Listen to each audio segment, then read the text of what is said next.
Right, let's return to that conversation we had a few minutes ago around the issue of the Global Treaty on Plastics. Greenpeace Africa alleging that South Africa is not keen to sign up on that, with considerations, for example, around the waste trade, plastic waste trade, according to Greenpeace Africa, who are citing a leaked document of the Department of Environmental Affairs. I'm joined now by the spokesperson from that Environmental Affairs, Forestry and Fisheries Department. That's Albi Modise, for that conversation. So, Albi, why is South Africa, a country that's always punting multilateralism and these global treaties, and we were the champions of the Paris Climate Accord, why are we rejecting this treaty on the ban on plastic?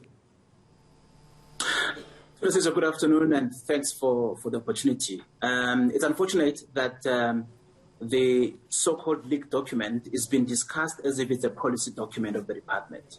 Let's, at the very beginning, state outright that the department and South Africa, we are deeply concerned about plastic waste in this country, and it's a matter of public record that we have continued to implement a plethora of measures to deal with plastic pollution, to combat plastic waste, but also at the broader international level. At the United Nations Environment Assembly, UNEA, we have worked closely with a number of key parties to deal with waste.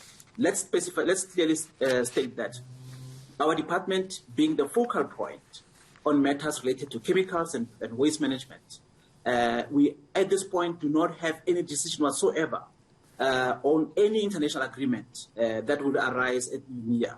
It's unfortunate that this leaked draft document that has been discussed in the media, that's been pushed and being deposited for discussion by a number of NGOs, is being paraded and presented as if it's a position of government. It's not a position of government.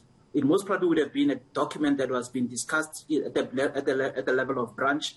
It has never been gone to executive management level. Whatever positions we take at international meetings, those positions are discussed at executive level. They are also taken to cabinet, for cabinet to give us a mandate to negotiate. This document never went to cabinet, so it cannot in any way be projected. But you understand, Albi, Albi, the concern among activists that that kind of thinking even exists within our system. I get that you're saying that it's not a policy position of government and was not discussed at executive level, but the concern that there's even that kind of thinking would be of concern for activists. So I think for now, that document does not have any legal standing. So we are discussing a document that could have been sitting somewhere, been discussed by officials probably. I'm not even aware of that official document. But let's also agree that South Africa is a party to a number of international treaties. There's a Basel Convention that deals with the transboundary movement of waste, and as well as a whole at home. We have also put in place regulations that deal with the issue of plastic. We have also hosted a colloquium on plastic where we're working with industry, where Minister Creasy in 2019 called on industry to ensure that we reduce the amount of single-use plastic that we put out in the consumer bags. Sure. So at the various points, you'd have seen that most of the retailers have already started selling reusable bags at the till point. And those are some of the interventions that we've put in place. But of course, we are not in any way saying that you are not necessarily going to look at the issue of banning single-use plastic. It's something that could come in later on. At this point, we have been working closely. If I can refer, for an example, in April this year, Minister gazetted the regulations that deal with issues of plastic. And those regulations are being phased in with the plastic carrier bags and plastic bags expected to be of a minimum 50% post-consumer recycling from the 1st of January. So, Albi, because I'm almost running out of time, please give me a categorical answer. Are we going to sign up to this treaty, this global treaty that has environmental activists concerned? Yes or no?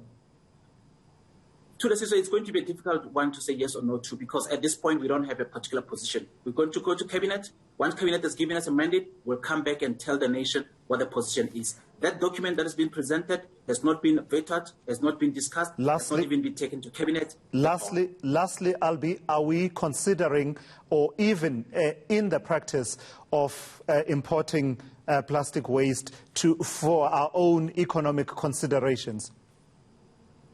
That has never been part of the discussion, Tulasizwe. That has not been part of the discussion. Like I said, that document was probably sitting somewhere in a branch in the department, and how it ended up with NGOs, one cannot begin to explain it. But that said, it's important to note that the position that South Africa takes at all international platforms is vetoed and approved by Cabinet. All right. But do you agree that thinking that is not aligned with our positions as South Africa, even if it happens at lower levels of the department, it should not be happening? I mean, everyone should be aligned in terms of this is our policy orientation. Discussions that upset various sectors of society, that you come on air and tell me that, you know, are not aligned with your thinking as a department, that should not even exist anywhere within the ecosystem in government. Tulasizwe, every time we go to international platforms, we engage aggressively all the different stakeholders at home. So there's no position that we take at multilateral platforms that would have been thumbs up at the department level. There's industry that comes into play. There's also NGOs that come into that particular equation. So at all different moments or opportunities that we get presented at multilateral levels, we engage, whether it's climate change, whether it's biodiversity, whether it's plastic waste. And in this particular instance, whenever we go to UNEA, we also do engage with a number of NGOs, including Greenpeace and all the other NGOs that operate and have got the interest of the environment at heart. All right, thank you for that. That's Albi Modise. He speaks on behalf of the Department of Environmental Affairs and Forestry and Fisheries, weighing in on that leaked document. You heard him there. He's basically saying that it has no official standing within the department and no position has been taken in as far as this treaty is concerned that has environmental activists concerned.